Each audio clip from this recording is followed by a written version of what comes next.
Welcome to Disconnected. How long is this gonna take?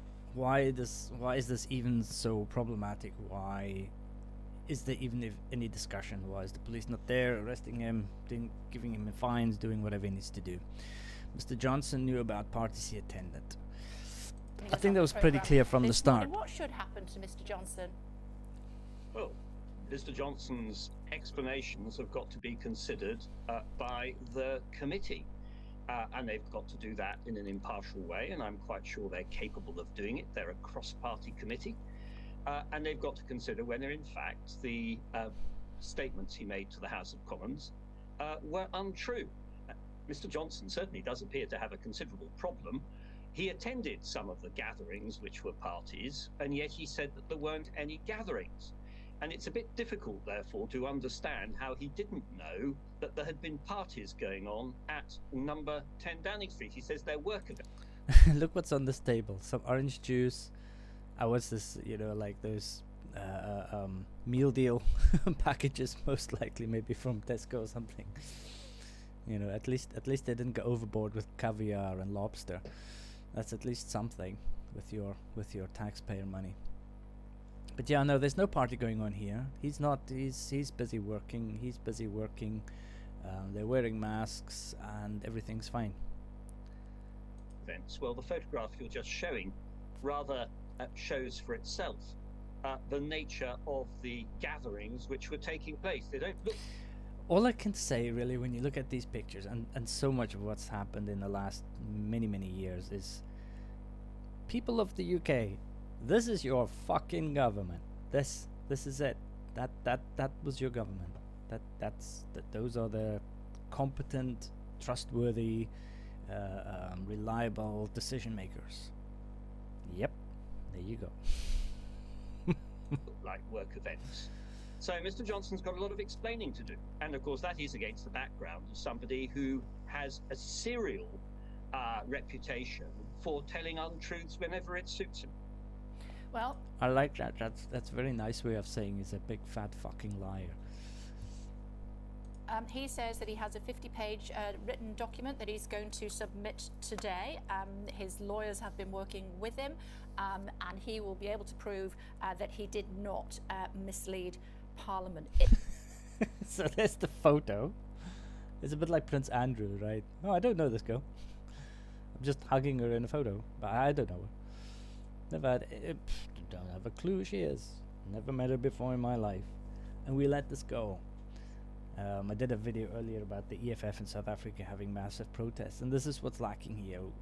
The reason people like this get away with these things is because we don't do anything about it. If we as a people don't feel like we're properly represented, we need to take to the streets. Properly. We need to stop this from happening. Because obviously, like, all these people, you know, even the people that are investigating and all this, they're all just part of the same problem. And his 50-page dossier, I mean, come on. It's like, hi, no, I didn't lie, and here's my 50-page dossier to prove I didn't lie. Coming from a liar. Like, it's meaningless, entirely. Is there a difference between misleading Parliament and an intention to mislead Parliament?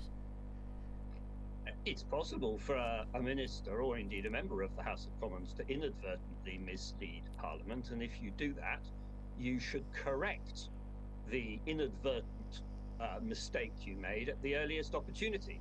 It has been quite notable with Mr. Johnson that he and his ministers have often misled Parliament on other matters and never corrected the record. But this is a particularly serious matter because it went right to the heart of his government. But yes, it is possible that the committee could conclude that although he misled the House of Commons, he didn't do it on purpose, and that he was himself of the view that there weren't parties taking place. So to me, this is absolute bollocks. Now, obviously, the guy is just trying to talk of the situation and how things are. But let's be clear. If a member of the government misleads the public or the House of Commons in any shape or form, there's only two ways it can go. Either he misled them because they didn't have the right facts, or they believed something, they even truly believed something was one way when it was the other, which makes them incompetent, or they deliberately misled them. Both sides of this coin are bad and shouldn't happen, because if you want to put yourself into public life, if you want to govern, if you want to manage, if you want to be the boss, you have to be the most competent person of all of us, surely. And if you're not, you should go. Like, there's no way that this can be like downplayed. Oh, well, they believed at the time at least that, you know, what they said was correct, even though it wasn't. It means they're a bunch of incompetent bastards. It's at number 10 Downing Street. But as I say, the photographs will seem to me to demand some explanation as to how he could make those assertions when he was both attending events of the kind that you can see in the photographs, and on top of that,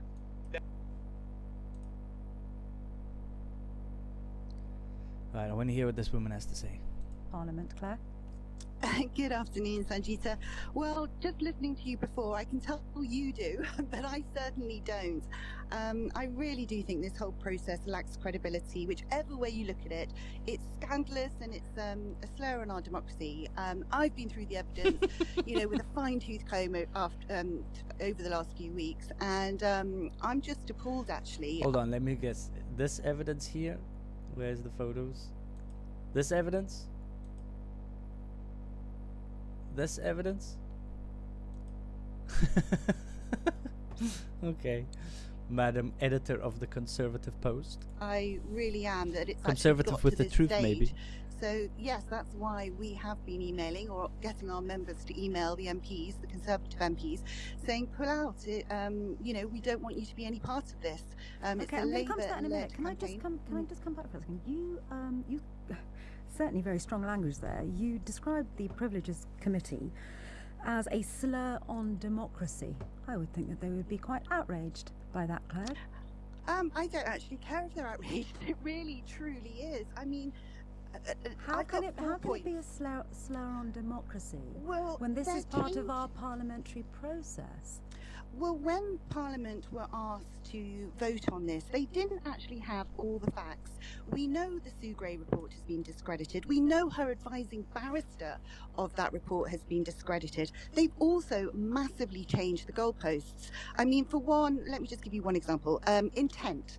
Everyone was told it was all about Boris's intent. Laughing. Who defines that? What is the intent? What is the intent? Anyone who's even got a basic knowledge of law, everyone who's seen, Blonde Ambition or something, mens rea, you've got to have intent for a crime to be committed. But they've actually changed the goalpost now, and they've said, has he been recklessly misleading?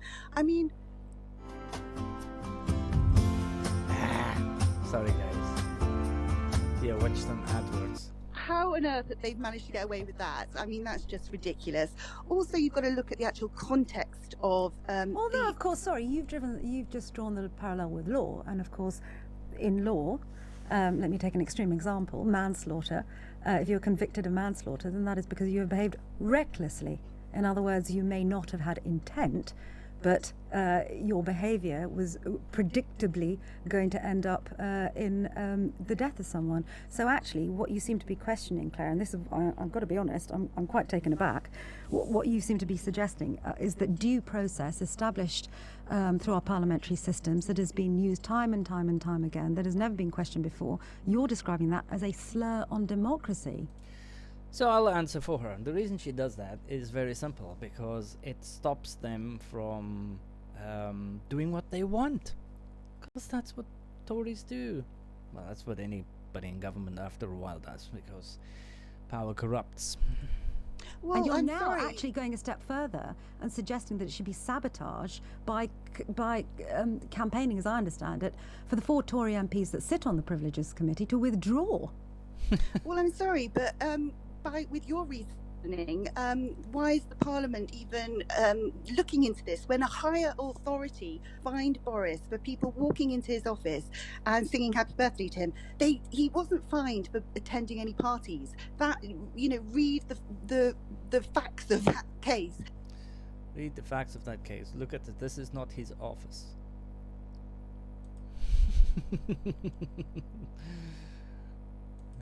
So, is that booze? That's booze. There you go.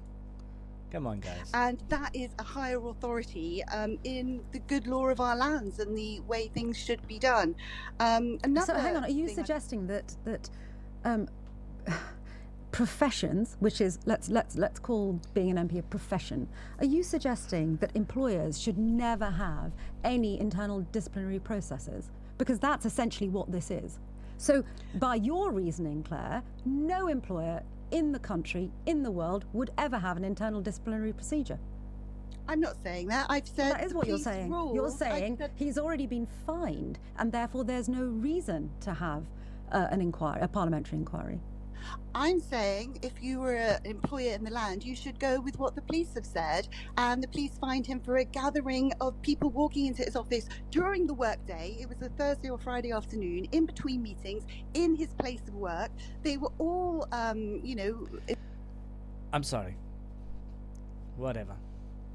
No thanks. Talking shite. It's pretty obvious that he knew what was going on, that they did what they wanted to do while letting other people die alone, and that's the end of it. That's pretty clear.